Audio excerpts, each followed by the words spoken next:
So Sure. I have a bunch of U of T engineering students who are doing some research on here, and this was donated by Scatting, but it was by one of the container companies to Scatting, but it basically sat for 2 years because it couldn't be used effectively. So I kept telling Kevin, I was like, "Come on, let's do it.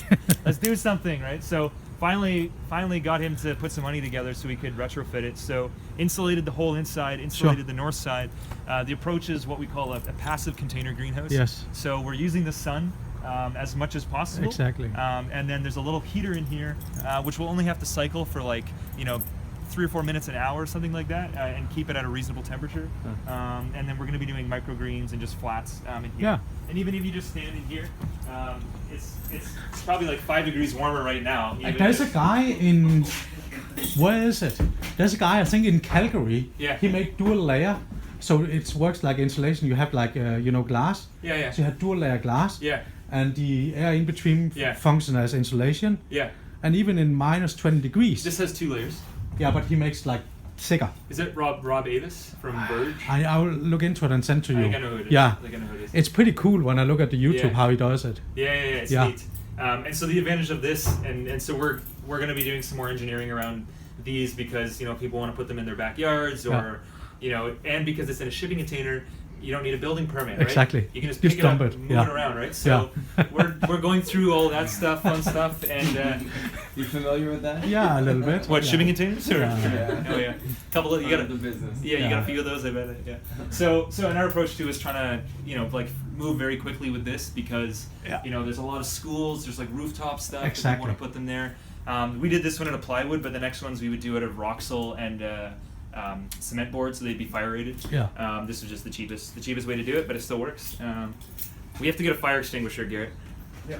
Yeah. It's gonna go right on the door right there. Yeah. This is a marshmallow, as we affectionately call it. It gets hot in there right now. Well, yeah, it gets really hot. So we have some sensors. So how do you open it?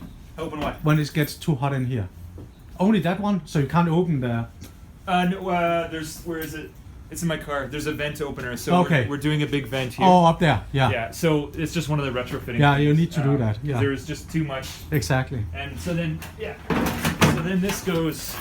this goes up there on the peak. Yeah. So then the controller that'll be in the breaker panel. Yes. At 20 degrees or whatever, it'll kick that on. Yes. And it'll just pull the hot air straight out. And then you get it out. Yeah. Yes. Yeah, you need that. Yeah. But so we're hoping that once some things become legalized in Canada, lots of people will want some interesting hobby shops to put in their backyards. That lock and you can't break into. But so we're calling this one Graffiti Greens because we get the graffiti because we get all the graffiti for free, right? So but we have to embrace it. Yeah. So don't fight it. Go with it. Yeah. Exactly. Right. Put it into your marketing. And so this will just be really neat for Scanning Court. Because they do all kinds of events and stuff, right? So we'll be able to do that. The challenge is that the space is so small, right? Yeah. That's the problem with containers. Yeah. It's... So yeah, I mean that's cool.